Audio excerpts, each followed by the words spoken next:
Allô tout le monde, c'est Marie Janard et ça faisait déjà un bon moment qu'on s'était pas vu. Puis j'ai l'impression que je commence chacune de mes vidéos en disant ça, mais bon, vous commencez à connaître mon rythme de publication plus ou moins régulier. Puis si vous le connaissez pas, ben allô, bienvenue sur ma chaîne. Aujourd'hui, je veux vous parler d'un livre que j'ai lu, voyons, j'ai plein de cheveux dans la face, que j'ai lu dans les dernières semaines qui m'a fait beaucoup réfléchir sur la société, sur mes appréciations littéraires, mais surtout sur la littérature de l'intime. Bon là, c'est clair que si vous êtes moindrement connecté sur Instagram, sur Goodreads, vous l'avez vu passer. Surtout que c'est un titre dont on se souvient assez facilement. Je vous présente Que, écrit par Nicolas Giguère et publié chez Hamac. Bon là, je trouve ça un peu veg de commencer de même, mais je voulais quand même dire que le livre que je vous présente aujourd'hui a un contenu quand même assez explicite. Vous faites ce que vous voulez de ça. Anyway, vous allez voir quand je vais en parler. Si c'est un sujet qui vous intéresse, puis si c'est un traitement qui vous convient, voilà. Je vais commencer juste en vous lisant la première page pour donner une idée du ton. Je suce des queues, ça pourrait être mon métier.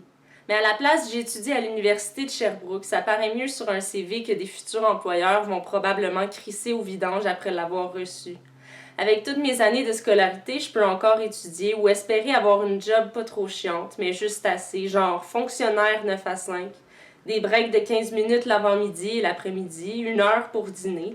Ça donne le temps de faire des commissions. Alors, dans Que, on lit la voix de Nicolas qui est juste complètement révolté contre ce que la société attend de lui. Puis ce que la société attend de nous quand on est un jeune homme, début trentaine, homosexuel, c'est vraiment très précis. Soit comme le jeune homme un peu sexy dans la pub de McDo, là, tu sais, ils ont osé mettre un couple homosexuel, puis les gens ont comme applaudi leur audace. Ben, il faudrait que tu sois comme ce modèle de gay-là.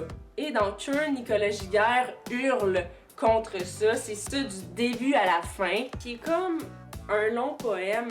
Mais là, quand je dis poème, sérieusement, je sais que la dernière fois que j'avais dit ça avec Géolocaliser l'amour, j'avais dit que ça pourrait être bien pour les gens qui sont pas habitués de lire de la poésie, puis il y a des gens qui m'étaient revenus en me disant « Ah, ben moi, j'avais encore l'impression que j'en manquais des bouts. » Mais là, vraiment, c'est très in your face, là, puis j'ai aucun doute que vous allez tout comprendre qu'est-ce qui est écrit là-dedans. Sinon, Google existe, mais faites attention qu'il n'y ait pas des enfants en arrière.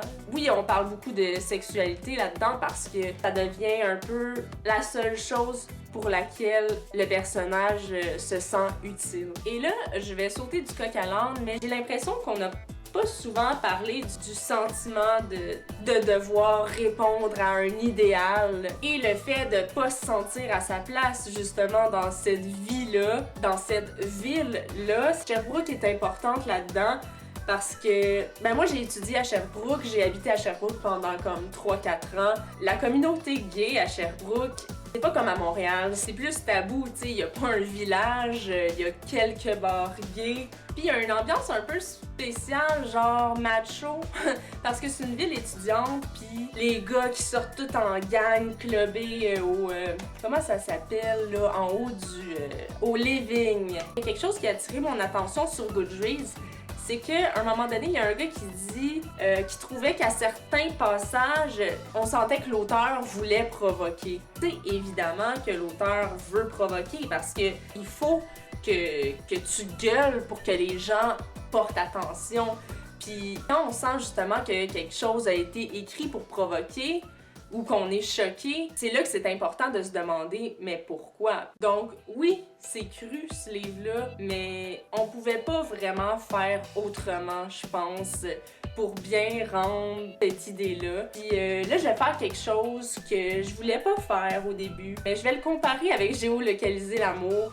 Pas juste parce que, bon, ça met en scène 2 personnages homosexuels puis qu'il y a des sujets qui se croisent, mais parce que j'en avais parlé. Sur ma chaîne, si vous retournez dans mes vidéos, vous allez voir que je n'étais pas nécessairement convaincue par Géolocaliser l'amour.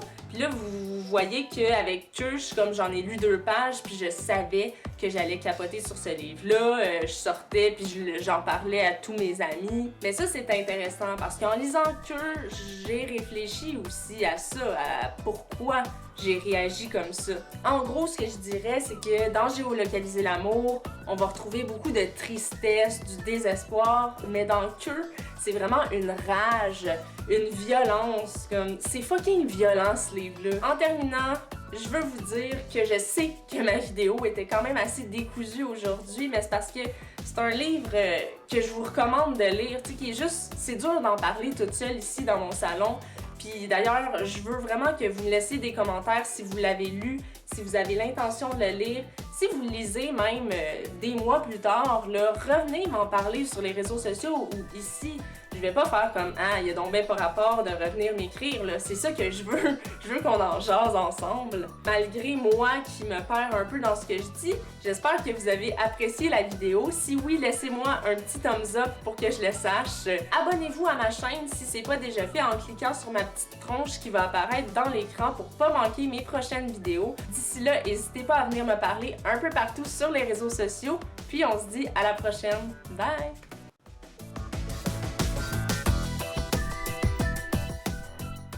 On parle de l'autre zone là-dedans, très drôle parce que je suis déjà allée à l'autre zone, mais on était tellement mature qu'on appelait ça l'autre zone.